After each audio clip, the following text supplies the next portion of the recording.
নমস্কাৰ সকলোকে আমাৰ ইণ্টাৰ ভিডিঅ'লৈ স্বাগতম জনালোঁ। মই হৈছোঁ পবিত্ৰ আৰু আপোনালোকে চাই আছে ষ্টাডি উইথ পবিত্ৰ।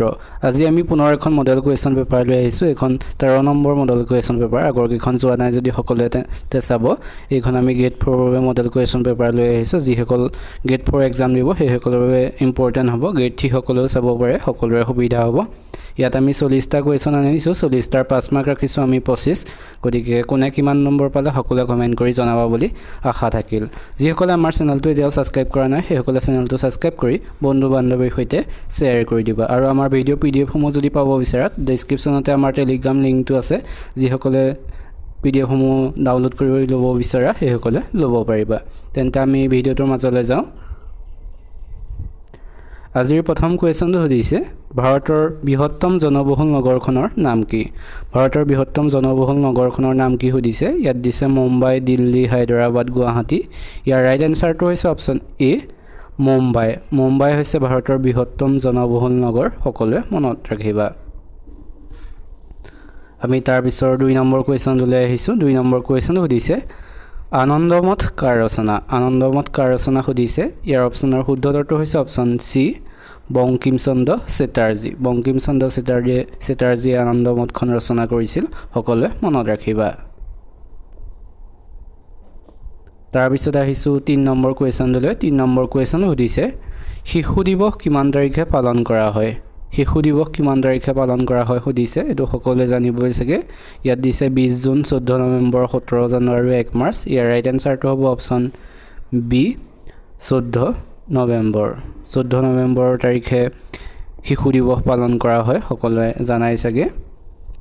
আমি তাৰপিছত 4 নম্বৰ কুৱেশ্যনটোলৈ আহিছোঁ। 4 নম্বৰ কুৱেশ্যনটো সুধিছে, অসমৰ ক'ত আৰক্ষী প্ৰশিক্ষণ মহাবিদ্যালয় আছে? আৰক্ষী প্ৰশিক্ষণ মহাবিদ্যালয় অসমৰ ক'ত আছে সুধিছে।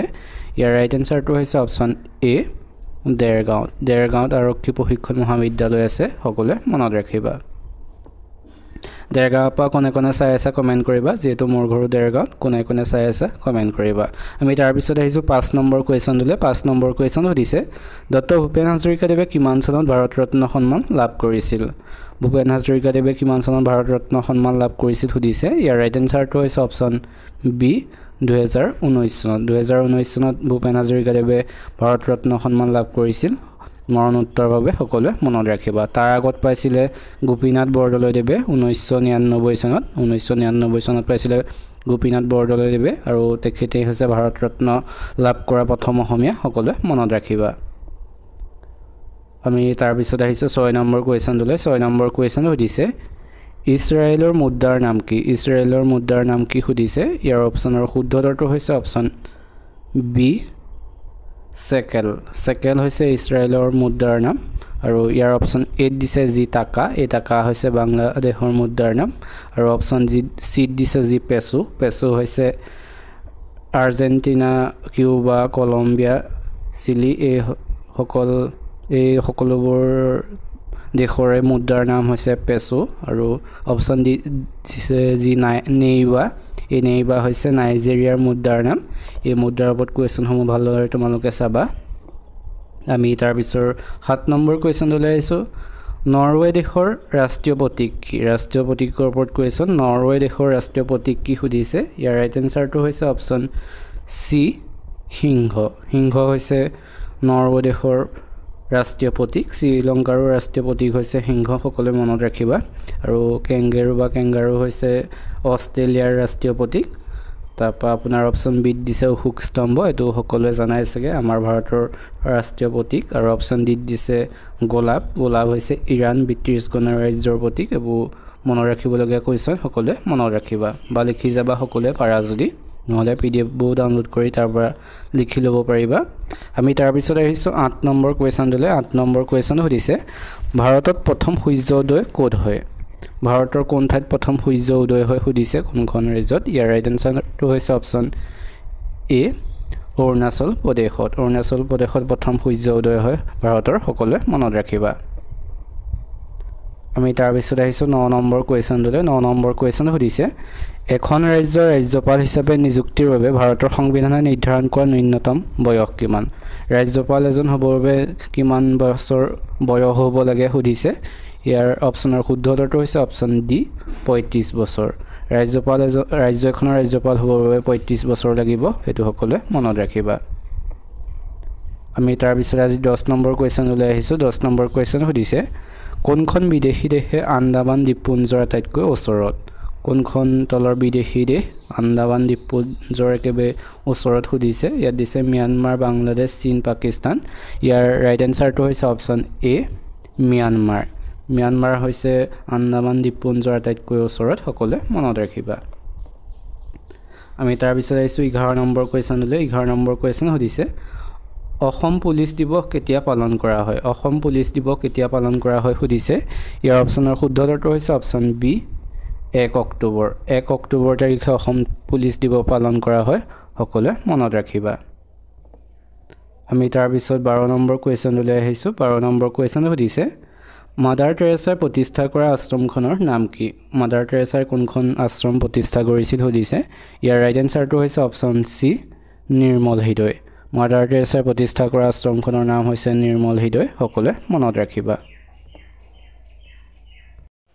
আমি তাৰ পিছত আহিছো 13 নম্বৰ কোৱেশ্চন লৈ 13 নম্বৰ কোৱেশ্চন সুধিছে দানৱ বংশৰ অন্তিম ৰজাজন কোন আছিল দানৱ বংশৰ অন্তিম ৰজা কোনজন আছিল সুধিছে ইয়াৰ অপচনৰ শুদ্ধ উত্তৰটো হৈছে অপচন বি ঘটকাসুৰ হৈছে দানৱ বংশৰ অন্তিমজন ৰজা সকলোৱে মনত ৰাখিবা আমি তাৰ পিছৰ 14 নম্বৰ কোৱেশ্চন লৈ যাওঁ 14 নম্বৰ কোৱেশ্চন সুধিছে কোনজন বৰ্মন ৰজাই প্ৰথম মহাৰাজাধিৰাজ উপাধি গ্ৰহণ কৰিছিল মহাৰাজাধিৰাজ উপাধি কোনজন বৰ্মন ৰজাই প্ৰথমে গ্ৰহণ কৰিছিল সুধিছে এই কোৱেশ্চনসমূহ গ্ৰেড পৰ বাবে অতি ইম্পৰ্টেন্ট সকলোৱে মনত ৰাখি যাবা ইয়াৰ ৰাইট এনসাৰটো হৈছে অপচন এ পুষ্য বৰ্মন আমি যোৱা ভিডিঅ'ত আলোচনা কৰিছিলো মহাৰাজাধিৰাজ উপাধি গ্ৰহণ কৰা প্ৰথম বৰ্মন ৰজাজন আছিল পুষ্য বৰ্মন সকলোৱে মনত ৰাখিবা আমি তাৰ পিছত 15 নম্বৰ কোৱেশ্চনটো সুধিছো 15 নম্বৰ কোৱেশ্চনটো সুধিছে তলৰ কোনটো ধাতু পানীত জ্বলি উঠে তলৰ কোনবিধ ধাতু পানীত জ্বলি উঠে সুধিছে ইয়াত দিছে লিথিয়াম সোডিয়াম বেৰিয়াম ওপৰৰ এটাও নহয় ইয়াৰ ৰাইট এনসাৰটো হৈছে অপচন বি সোডিয়াম পানী জ্বলি উঠে সকলোৱে মনত ৰাখিবা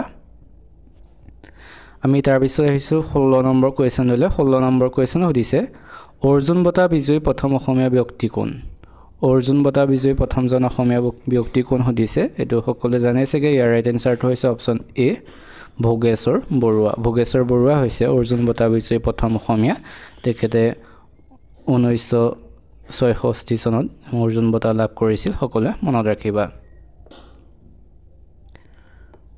এতিয়াছো তাৰ পিছত 17 নম্বৰ কোৱেশ্চন লৈ 17 নম্বৰ কোৱেশ্চন সুধিছে অসমৰ প্ৰথম ছপাশাল ক'ত অৱস্থিত অসমৰ প্ৰথমখন ছপাশাল ক'ত অৱস্থিত সুধিছে ইয়াত দিছে যোৰহাট ডিব্ৰুগড় শিৱসাগৰ দেৰগাঁও ইয়াৰ ৰাইট এনসাৰটো হৈছে অপচন সি শিৱসাগৰত অসমৰ প্ৰথমখন ছপাশাল অৱস্থিত সকলোৱে মনত ৰাখিবা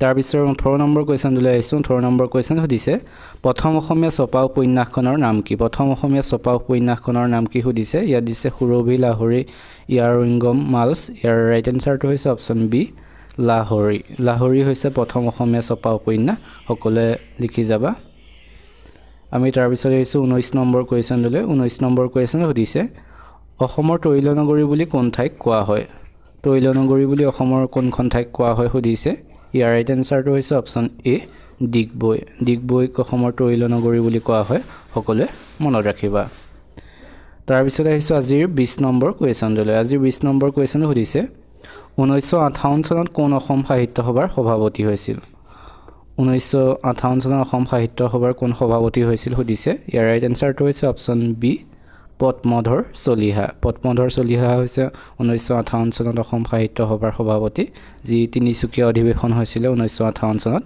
এই তিনিচুকীয়া অধিৱেশনত সভাপতি হৈছিল পদ্মধৰ চলিহা সকলোৱে মনত ৰাখি যাবা তোমালোকে কোৱেশ্চনসমূহ কেনেকুৱা পাইছা সকলোৱে জনাবা যদি ভাল পাইছা চেনেলটো সাবস্ক্ৰাইব কৰি বন্ধু বান্ধৱীৰ সৈতে শ্বেয়াৰ কৰি দিবা আৰু ভিডিঅ'বোৰ যদি ফেচবুকত চাই আছা পেজখন ফলো কৰি ভিডিঅ'টো শ্বেয়াৰ কৰি দিবা আমি তাৰ পিছত আহিছো 21 নম্বৰ কোৱেশ্চন লৈ 21 নম্বৰ কোৱেশ্চন সুধিছে হায়দৰাবাদ তলৰ কোনখন ৰাজ্যৰ ৰাজধানী হায়দৰাবাদ কোনখন ৰাজ্যৰ ৰাজধানী সুধিছে ইয়াৰ ৰাইট এনসাৰটো হৈছে অপচন ডি তেলেংগানাৰ ৰাজধানী হৈছে হায়দৰাবাদ সকলোৱে মনত ৰাখিবা আমি তাৰ পিছত 22 নম্বৰ কোৱেশ্চন সুধিছে ভাৰতৰ ক'ত উৰাজাহাজ নিৰ্মাণ কৰা কাৰখানা আছে উৰাজাহাজ নিৰ্মাণ কৰা কাৰখানা ভাৰতৰ ক'ত আছে সুধিছে ইয়াৰ ৰাইট এনসাৰটো হৈছে অপচন বি বাংগালুৰু বাংগালুৰুত ভাৰতৰ উৰাজাহাজ নিৰ্মাণ কৰা কাৰখানা আছে সকলোৱে মনত ৰাখি যাবা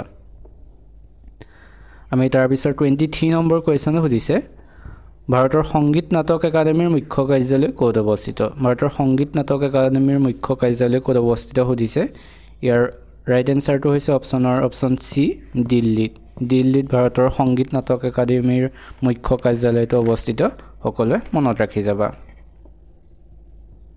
আমি তাৰ পিছত আহিছো 24 নম্বৰ কোৱেশ্চনলৈ 24 নম্বৰ কোৱেশ্চন সুধিছে আকবৰনামা কাৰ ৰচনা আকবৰনামা কোনে ৰচনা কৰিছিল সুধিছে ইয়াৰ অপচনৰ শুদ্ধ উত্তৰটো হৈছে অপচন এ আবুল ফজলে আকবৰনামা ৰচনা কৰিছিল আমি আগৰ ভিডিঅ'ত আলোচনা কৰিছিলো ভাবিছো সকলোৱে শুদ্ধ উত্তৰ দিছে আমি তাৰ পিছৰ কোৱেশ্চনলৈ যাওঁ তাৰ পিছৰ 25 নম্বৰ কোৱেশ্চন সুধিছে ডাকঘৰ নামৰ গ্ৰন্থখনৰ ৰচক কোনে ডাকঘৰ নামৰ গ্ৰন্থখন ৰচনা কৰিছিল সুধিছে ইয়াত দিছে আবুল ফজল ৰবীন্দ্ৰনাথ ঠাকুৰ কালিদাস আকবৰ ইয়াৰ ৰাইট এনসাৰটো হৈছে অপচন বি ৰবীন্দ্ৰনাথ ঠাকুৰে ডাকঘৰ নামৰ যি গ্ৰন্থ সেইখন ৰচনা কৰিছিল সকলোৱে মনত ৰাখিবা আমি তাৰ পিছত আহিছো 26 নম্বৰ কোৱেশ্চনলৈ 26 নম্বৰ কোৱেশ্চনটো সুধিছে মুম্বাই পুৰণি নাম কি সুধিছে ইয়াৰ ৰাইট এনসাৰটো হৈছে অপচন সি বোম্বাই হৈছে মুম্বাই পুৰণি নাম সকলোৱে মনত ৰাখি যাবা আমি তাৰ পিছত 27 নম্বৰ কোৱেশ্চনলৈ আহিছো 27 নম্বৰ কোৱেশ্চন সুধিছে আগ্ৰা কোন নদীৰ পাৰত অৱস্থিত আগ্ৰা কোনখন নদীৰ পাৰত অৱস্থিত সুধিছে ইয়াত দিছে গংগা যমুনা মহানদী কাবেৰী ইয়াৰ ৰাইট এনসাৰটো হৈছে অপচন বি যমুনা আগ্ৰা যমুনা নদীৰ পাৰত অৱস্থিত সকলোৱে মনত ৰাখি যাবা আমি তাৰ পিছত আহিছো 28 নম্বৰ কোৱেশ্চনলৈ 28 নম্বৰ কোৱেশ্চন সুধিছে ভাৰতৰ প্ৰথম ইংৰাজ গভৰ্ণৰ জেনেৰেল কোন আছিল সুধিছে ইয়াৰ ৰাইট এনসাৰ হৈছে অপচন এ লৰ্ড উইলিয়াম বেণ্টিং হৈছে ভাৰতৰ প্ৰথম ইংৰাজ গভৰ্ণৰ জেনেৰেল সকলোৱে লিখি যাবা আমি তাৰ পিছত 29 নম্বৰ কোৱেশ্চনলৈ আহিছো 29 নম্বৰ কোৱেশ্চনলৈ সুধিছে প্ৰথম ভাৰতীয় মহিলা ৰাজ্যপাল কোন আছিল সুধিছে ইয়াৰ অপচনৰ শুদ্ধ উত্তৰটো হৈছে অপচন সি সৰোজিনী নাইডু হৈছে প্ৰথম ভাৰতীয় মহিলা ৰাজ্যপাল সকলোৱে মনত ৰাখিবা তাৰ পিছত আহিছো আজিৰ 30 অৰ্থাৎ শেষৰ কোৱেশ্চনলৈ 30 নম্বৰ কোৱেশ্চন সুধিছে হিমান্ত গান্ধী নামে খ্যাত ব্যক্তিজন কোন আছিল সুধিছে ইয়াৰ ৰাইট এনসাৰটো হৈছে অপচন বি খান আব্দুল গফৰ খানক হিমান্ত গান্ধী নামে জনা যায় সকলোৱে মনত ৰাখিবা আমি যি 40টা কোৱেশ্চন আলোচনা কৰিম বুলি কৈছিলো কিন্তু সময় অসুবিধাৰ বাবে আমি 30টা আলোচনা কৰিলো তে 30টাৰ ভিতৰত তোমালোকে কিমান শুদ্ধ উত্তৰ কৰিলা সকলোৱে কমেন্ট কৰিবা আমি 5 মাৰ্ক ৰাখিছো 15 ওপৰত তোমালোক দুইটা আহি গৈছে তোমালোক সকলোৱে শুদ্ধ উত্তৰ দিবা বুলি আশা কৰিছো যিসকলে আমাৰ চেনেলটো এতিয়াও সাবস্ক্ৰাইব কৰা নাই সেইসকলে চেনেলটো সাবস্ক্ৰাইব কৰি বন্ধু বান্ধৱীৰ সৈতে শ্বেয়াৰ কৰি দিবা তেন্তে আজিলৈ ভিডিঅ'টো ইমানে ধন্যবাদ